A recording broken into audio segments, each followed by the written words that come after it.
Hello student, today we are going to learn about class 10th chapter acid, bases and salt.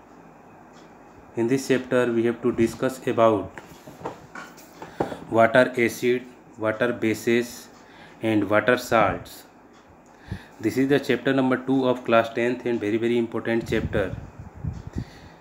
और class 7th में भी आपने पढ़ा होगा और हायर क्लास में भी आपको पढ़ना पड़ेगा। ये चैप्टर काफ़ी इंटरेस्टिंग चैप्टर है।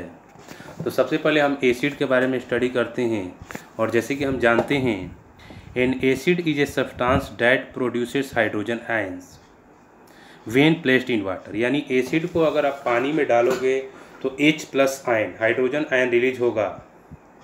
When acid oblique compounds are dissolve in water the ions split apart from each other. उसे डिसोसिएशन कहते हैं। और एक्चुअली जब हम एसिड को वाटर के अंदर डालते हैं तो उसके आयन ब्रेक हो जाते हैं। इस ब्रेकिंग को ही डिसोसिएशन के नाम से जाना जाता है। दूसरा होता है, जितने भी हमारे पास एसिड है, प्रॉपर्टीज ऑफ एसिड में most of the acids are sour, खट्टे होते हैं। And when it reacts with any metal it gives hydrogen gas and they are corrosive. Corrosive होते हैं।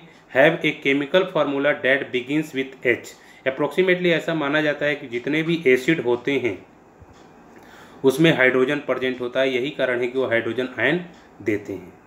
एज फॉर एग्जांपल एक केमिकल रिएक्शन दिया गया यहाँ पे, जब जिंक मेटल हाइड्रोक्लोरिक एसिड से रिएक्शन करता है तो एक्चुअली हाइड्रोजन जो होता है रिप्लेस हो जाता है, जिंक क्लोराइड बन जाता है और हाइड्रोजन रिप्लेस हो जाता है। यानी जब भी कोई मेटल किसी एसिड से रिएक्शन करता है तो हाइड्रोजन गैस रिलीज करता है।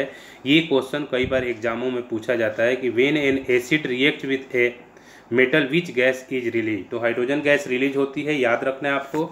उसके अलावा हम देखते हैं कि हमारे आसपास बहुत सारे एसिड्स हैं। सिट्रिक एसिड पहला है, फाउंड इन साइट्रस फ्रूट। जितने भी हमारे पास नींबू है या नींबू वंशज के जितने भी फ्रूट्स हैं सब में सिट्रिक एसिड पाया जाता है और इसका इस्तेमाल प्रिजर्वेटिव के रूप में भी किया जाता है। लैक्टिक एसिड लैक्टोज में पाया जाता है। जो हमारे पास योगर्ट होता है, कर्ड होता है, मिल्क होता है, उसमें मिलता है। और यहाँ तक कि हमारे मसल्स में भी ये प्रोड्यूस होता है। जब हम तेज़ी से भागते हैं और उस समय सफिशिएंट सप्लाई ऑफ ऑक्सीजन नहीं होता है, उस समय लैक्टिक एसिड बन जाता है। एसिटिक एसिड विनेगर होता है और इसे गन्ने से भी प्राप्त किया जाता है और ब्लैकबेरी से भी प्राप्त किया जाता है। और उसके अलावा आर्टिफिशियल सोर्सेस भी है। कार्बोजाइलिक एसिड है जिसे फॉस्फोरिक एसिड कहते हैं। ये एक्चुअली सॉफ्ट ड्रिंक जो कोका कोला वगैरह हम पीते हैं, स्प्रिट वगैरह पीते हैं, कोल्ड ड्रिंक पीते हैं, उसमें होता है। और हाइड्रोक्लोरिक एसिड एक्चुअली हमारे स्टमक में पाया जाता है, जो फूड के डाइजेशन में काफ़ी इंपॉर्टेंट रोल अदा करता है। बेसिस वे सब्सटेंस होते हैं जो हाइड्रो ऑक्साइड आयंस छोड़ते हैं, यानी OH आयंस छोड़ेंगे। और ये डिसोसिएशन क्या करते हैं कि जब भी किसी बेस को हम वाटर में डिजोल्व करते हैं तो हाइड्रोक्सी आयन जो होते हैं वो निकल जाते हैं। ये बेसिस होते हैं। बेसिस का टेस्ट एक्चुअली बाइटर होता है। इनकी जो फील होगी स्लिपरी, चिकना होता है। कोरोसिव ये भी होते हैं। And have a chemical formula starts या एंड्स विथ OH। इनमें OH होता है, जैसे कि हमने एसिड में पढ़ा कि H हाइड्रोजन होता है, वैसे ही इनमें हाइड्रोक्सी होता है, OH ग्रुप प्रेजेंट होता है। कॉमन बेसिस में हमारे घरों के आसपास अमोनिया होता है, जिसका इस्तेमाल क्लीनर्स, जो कोलिन वगैरह होता है उसमें अमोनिया डलता है। फर्टिलाइजर्स में भी अमोनिया होता है।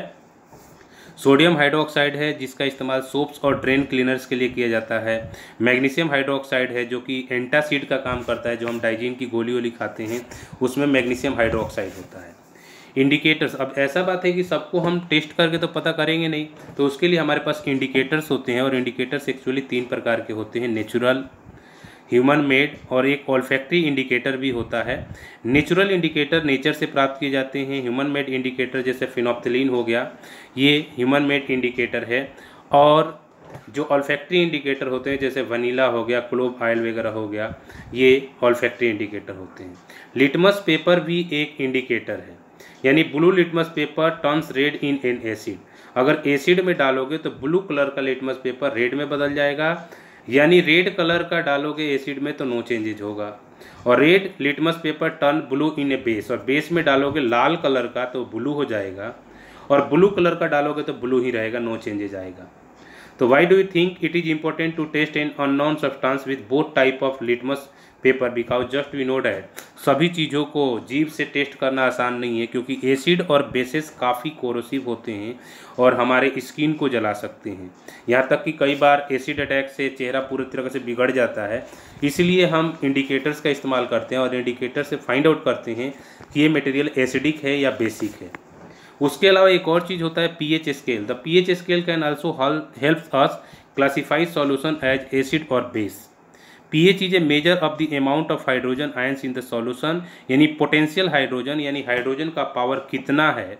The more H ions the lower the pH the more acidic the solution, यानी जिस सॉल्यूशन का pH जितना कम होगा उतना ही ज़्यादा वो एसिडिक होगा, और जिस सॉल्यूशन का pH जितना ज़्यादा होगा वो उतना ही कम एसिडिक होगा। यानी pH कम है तो एसिडिक बिहेवियर ज़्यादा है, और pH ज़्यादा है तो एसिडिक बिहेवियर कम है। ज़्यादा खतरनाक कम pH वाले होते हैं। pH स्केल में देखा होगा ये स्टार्ट होता है 0 से 14 के बीच में, और 0 से 14 के बीच में आपने देखा होगा कि 0 से 14 के बीच में एक्चुअली एक ऐसी सिचुएशन होती है कि 0 से 6.9 तक जो होता है वो एसिडिक होता है, और 7.1 से लेके 14 तक जो होता है वो एक्चुअली बेसिक होता है, और 7 वाला जो होता है वो न्यूट्रल होता है। ये pH स्केल होता है और इससे हम मेजर कर सकते हैं किसी मटेरियल के बारे में कि वो कितना स्ट्रॉन्ग है। जितना pH कम रहेगा एसिड में उतना ही स्ट्रॉन्ग रहेगा, और बेस में जितना ज़्यादा pH रहेगा उतना ही स्ट्रॉन्ग होता है। तो इस तरीके से हम pH को मेजर करते हैं और pH के थ्रू हम फाइंड आउट करते हैं। Strength vs concentration. कॉन्सेंट्रेशन के बारे में जब हम स्टडी करते हैं तो जितना ज़्यादा कॉन्सेंट्रेट एसिड रहेगा उतना ही ज़्यादा उसका स्ट्रेंथ रहेगा, इसलिए हम एसिड को डाइल्यूट करते हैं और डाइल्यूट करके इस्तेमाल करते हैं। When describing acids and bases, strength and concentration do not mean the same. Strength refers to the ability of the acid base to dissociate in solution. pH measure से पता लग जाएगा। और concentration क्या कहता है कि उसकी ओरिजिनलिटी कितनी है। अगर आप उसमें वाटर मिलाओगे तो डाइल्यूट हो जाएगा, और हमेशा ध्यान रखना कि एसिड के अंदर वाटर नहीं डालना है, वाटर के अंदर एसिड धीरे धीरे डालना है उसको, डेट मीन्स कॉल्ड डाइल्यूट करने के लिए। अगर ऐसा नहीं करते हैं तो काफ़ी ज़्यादा एक्सीडेंटल स्टेप हो सकता है। When a strong acid base dissolve in water nearly all the acid bases molecules will dissociate into ions, ion में बदल जाते हैं। When a weak acid base dissolve in water only A small fraction of the acid base molecules dissociate, यानी weak acid होगा तो बहुत कम मात्रा में डिसोसिएट होते हैं। जैसे घर में नींबू है और हम नींबू पानी बनाते हैं तो उसका डिसोसिएशन तो होता है लेकिन कम होता है। उसके अलावा स्ट्रॉन्ग वीक एसिड एग्जांपल्स में पढ़ते हैं तो स्ट्रॉन्ग एसिड में हाइड्रोक्लोरिक एसिड है, सल्फ्यूरिक एसिड है, नाइट्रिक एसिड है, और वीक एसिड में हमारे पास एसिटिक एसिड है, सिट्रिक एसिड है। जितने भी वीक एसिड है वो नेचुरल एसिड होती है, नेचुरल सोर्सेज से मिलता है और इसका इस्तेमाल खाने के लिए किया जा सकता है। जबकि स्ट्रॉन्ग एसिड काफ़ी ज़्यादा स्ट्रॉन्ग होते हैं और ये ह्यूमन मेड तरीके से, सिंथेटिक तरीके से प्राप्त किए जाते हैं। डेट्स ऑल, यही है चैप्टर। बाकी जो नेक्स्ट है वो नेक्स्ट